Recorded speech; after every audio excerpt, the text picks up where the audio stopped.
ధ్యానం చేయటానికి బాహ్య షరతులు ఏమీ లేవని, కానీ ఆ సమయానికి ఏకాంత శారీరక స్థిరత్వం అవసరమని జ్ఞానదాత ఆస్ట్రేలియా నుండి వచ్చిన గుల్లపల్లి సరోజ పేర్కొన్నారు. కాకినాడ అశోక్ నగర్ వద్ద గల శాంతాశ్రమంలో శ్రీ విశ్వకాంతి పిరమిడ్ స్పిరిచువల్ సొసైటీ ఆధ్వర్యంలో జరిగిన ఆత్మ జ్ఞాన శిక్షణ శిబిరాన్నుద్దేశించి సరోజ ప్రసంగించారు. ఆలోచనలను పరిశీలించి శోధించడమే ధ్యానమని అన్నారు.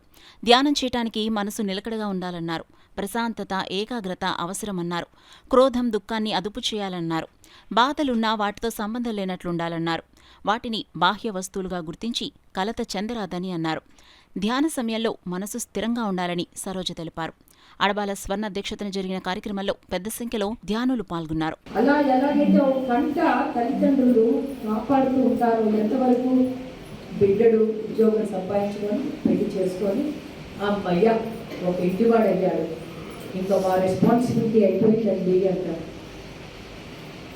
ఎందుకు? అక్కడి నుంచి వాళ్ళు తల్లిదండ్రులు అవడానికి ప్రిపేర్ అవుతున్నారు. చాలాసార్లు అంటాం, మేము పడ్డాక ఇంకా మీరు పడండి, కోపం వస్తే అది కూడా అంటాం. సేమ్ అమ్మ పూర్ణాత్మ కూడా ఈ జన్మచక్రంలో మనం తప్పటడుగులు వేస్తూ ఉంటామా? అది ఎప్పుడు మనతోనే ఉంటుంది. ఎప్పుడు మనం పడిపోకుండా మనం తప్పటడుగులు అంటే అది కూడా చెప్తాను. ముందు ఆత్మచక్రం చెప్పినాక తప్పటడుగులు ఏంటో చెప్తాం. సరోజ గుల్లపల్లి గారి వన్డే క్లాస్ ఆస్ట్రేలియా నుండి వచ్చారండి. మేడం ఎంతో అద్భుతంగా ఎన్నో బుక్కులు, ఆవిడకి తెలుగు రాకపోయినా తెలుగులో నేర్చుకుని తెలుగు ట్రాన్స్లేట్ చేసి ఎంతో అద్భుతమైన సబ్జెక్ట్ని ఆవిడ అందిస్తూ మన కాకినాడగా రావడం ఎంతో ఆనందంగా ఉందండి. అధికంగా ధ్యానం చాలా అద్భుతంగా పాల్గొన్నారండి.